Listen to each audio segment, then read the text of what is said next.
যে বন্ধুরা ঘুষো চিংড়ি নিয়েছি, দেখো এই যে এতে 200 গ্রাম মতো ঘুষো চিংড়ি আছে। হ্যাঁ, এই যে ঘুষো চিংড়ির বড়া করব।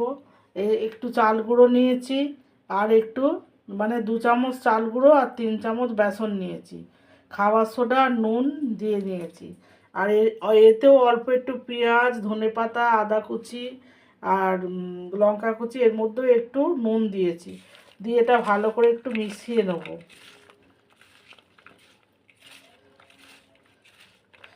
আমি হাত দিয়ে করব জিনিসটা, মাখবো।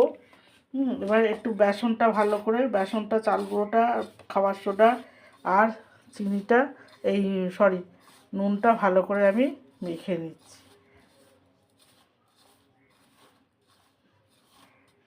এবার আমি এতে এই যে পেঁয়াজ, আদা কুচি, লঙ্কা কুচি, ধনেপাতা কুচি সব দিয়ে দিলাম,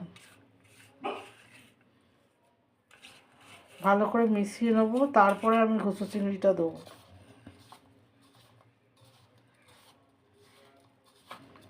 মনে হচ্ছে জল লাগবে না, কেন ঘুষো চিংড়িতে একটু জল ঝরিয়ে নিয়েছে অনেকটা, তবুও একটু জল থাকে। এবার আমি ঘুষো চিংড়িটা দেবো, অল্প অল্প করে মেশাতে থাকবো, জল লাগবে না।